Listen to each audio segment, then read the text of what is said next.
আরব সাগর পাড়ি দেব নাইকো আমার তরি পাখি নয় যে উড়ে যাব ডানাতে ভর করে আমার আশা আছে সম্বল নাই আশা আছে সম্বল নাই করি কি উপায় মনে বড় আশা ছিল যাব মদিনায় মনে বড় আশা ছিল যাব মদিনায় মোহাম্মদ জোরে বলুন সুবহানাল্লাহ জোরে বলুন ইয়া রাসূলুল্লাহ কাফেলাতে কে যাও তুমি কে যাবে তোরি আমায় যাও না ভাই সঙ্গে নিয়ে খান কৃপা করে কাফেলাতে কে যাও তুমি কে যাবে তোরি আমায় যাও না ভাই সঙ্গে নিয়ে খান কৃপা করে সঙ্গে যদি না গিয়ে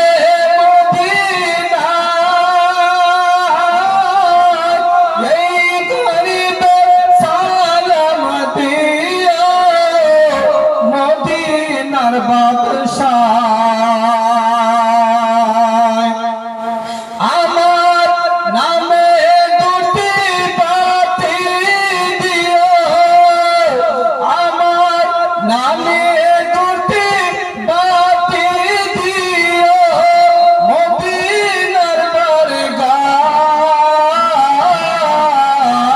দরগায় মনে বড় আশা ছিল যাব মদিনায় মনে বড় আশা ছিল যাব মদিনায় একজন আলিমের আব্বারে জিজ্ঞাসা করলে বললাম বলেন আমার বাদশাহ আপনার রক্ত প্রবাহিত হওয়া কেউ বন্ধ করতে পারবে না আপনি যদি কোনো খারাপ মন্তব্য মনের মধ্যে যদি আপনি নিয়ে থাকেন আল্লাহ পাকের দরবারে আপনি তওবা করেন আল্লাহ পাক যদি আপনার তওবা কবুল করেন আল্লাহ পাক ভালোবেসে আপনাকে মহব্বত করে আপনার এই রক্ত প্রবাহিত হওয়াকে বন্ধ করে দেবে জোরে বলেন সুবহানাল্লাহ এবার বাবারা এমনের বাদশা তখন আপনার সঙ্গে সঙ্গে মনে মনে তওবা করলেন বলেন রব্বুল আলামিন আমার রক্ত প্রবাহিত হওয়াকে আল্লাহ তুমি বন্ধ করে দাও আমি খারাপ মন্তব্য মনের মধ্যে নিয়েছিলাম গো আল্লাহ যে মক্কার কাবা ঘরটাকে আমি ধ্বংস করে দেব মক্কার কাবা ঘরটাকে আমি ভেঙে দেব গো আল্লাহ আমার যদি এটা যদি ভুল হয়ে থাকে আল্লাহ দয়া করে মেহেরবানি করে আপনি আমাকে ক্ষমা করে দিন যেমন আপনার তওবা করলেন আমাদের বাদশা বাবা সঙ্গে সঙ্গে আমাদের বাদশার তওবা আল্লাহর দরবারে কবুল হয়ে গেল সঙ্গে সঙ্গে রক্ত প্রবাহিত হওয়া আপনার বন্ধ হয়ে গেল জোরে বলেন সুবহানাল্লাহ রক্ত প্রবাহিত হওয়া বন্ধ হয়ে গেল আমাদের বাদশা এই খুশিতে শুকরিয়াতে তখন সে কাবা ঘরের মোতাওয়াল্লিকে কিছু পয়সা দিলেন আর সে মক্কার লোকদেরকে কিছু টাকা পয়সা কিছু রকম দিয়ে তখন সে মক্কা থেকে মদিনার উদ্দেশ্যে সে ইয়ামানের বাদশা তার দলকে নিয়ে রওনা হলেন যেতে যেতে সে ইয়ামানের বাদশার দলে যে আলিমের রাব্বানি গুলো ছিল তারা কোরআন এবং হাদিসের মধ্যে পড়েছিল যে এই মক্কা থেকে নবী আমার হিজরত করে মদিনাতে যাবেন, আর মদিনাতে নবীর রওজা হবে, নবীর মাজার হবে। জোরে বলেন সুবহানাল্লাহ। তারা যেতে যেতে তখন সেই রাস্তার সন্ধানটা কিন্তু পেয়ে নিল, যে রাস্তাটা দিয়ে আমার নবী মক্কা থেকে হিজরত করে মদিনাতে যাবেন, ওই রাস্তার সন্ধানটা পেয়ে নিল।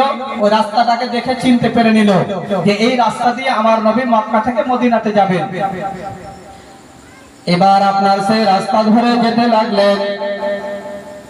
সেই রাস্তা ধরে আপনার যেতে যেতে বাবা যখন মদিনার মাটিতে যখন প্রবেশ করেছে, মদিনার মাটিতে প্রবেশ করার পরে এবার আলিমের রাব্বানিগুলো আপনার ইয়ামানের বাদশাকে বললেন, গো ইয়ামানের বাদশা, আমরা আপনার দেশে আর আমরা ফিরে যাব না। বলে কেন যাবে না গো? বলে এই জন্য আমরা যাব না গো বাদশা, যে আমরা কোরআন এবং হাদিসের মধ্যে আমরা পড়েছি দয়ার নবী মায়ার নবী মক্কা থেকে হিজরত করে মদিনাতে যাবেন, আর এই মদিনাতে নবীর রওজা হবে, নবীর মাজার হবে। জোরে বলেন সুবহানাল্লাহ। ওগো ইয়ামানের বাদশা,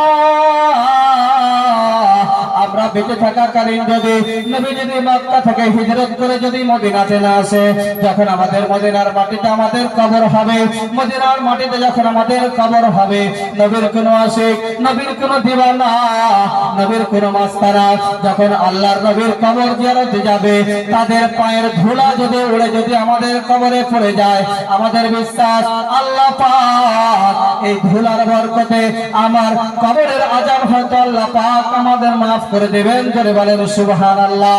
দেখেন তাদের বিশ্বাস, তাদের ঈমান দেখেন বাবারা কতটা শক্ত, তাদের ঈমান, তাদের বিশ্বাস কত। আপনার তারা বলছেন, ওগো বাদশা মহাশয়, আপনার কাছে আমরা আর ফিরে যাব না।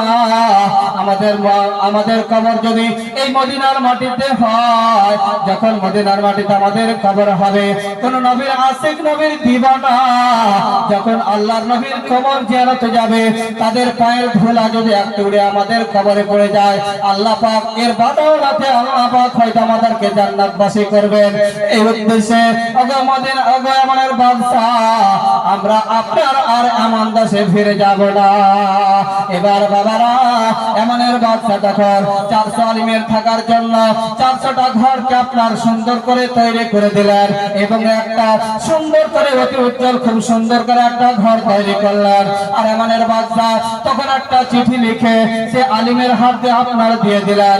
বলছেন, ওগো আলিমেরা, যদি আল্লাহর নবী যদি আমার বেঁচে থাকাকালীন আর তোমাদের বেঁচে থাকাকালীন যদি মক্কা থেকে হিজরত করে মদিনাতে যদি না আসে, যখন নবী আমার মক্কা থেকে হিজরত করে মদিনাতে আসবে, তোমরা যদি মারা যাও, তোমাদের ছেলেরাকে এই নসিহতটা করে দেবে, এই ওয়াদা করে দেবে, তোমাদের ছেলেরাকে বলে দেবে আমার এই চিঠিটাকে যেন তারা হেফাজত করে রাখে, তারা যেন এই চিঠিটাকে যদি তারা আমার এই চিঠিটাকে তারা যেন ছেলে না ফেলে দেয়, তারা যেন আমার এই চিঠিটাকে হেফাজত করে রাখে, ভালো করে রাখে।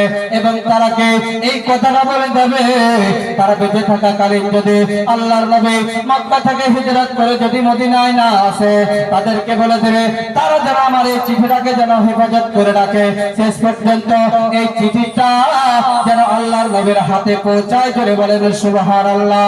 আবার বাবারা কিতাবের মধ্যে পাওয়া যায় বাবা 1000 বছর পরে আল্লাহর নবী সাল্লাল্লাহু আলাইহি ওয়াসাল্লাম বাবা মক্কা থেকে হিজরত করে মদিনাতে যখন আমার নবী যখন আপনার আসলেন, মদিনাতে আসার পরে আমার নবীকে পেয়ে মদিনার মানুষ এত খুশি হয়েছিল, এত খুশি হয়েছিল বাবা, আল্লাহ নবীকে পেয়ে এত খুশি হয়েছিল।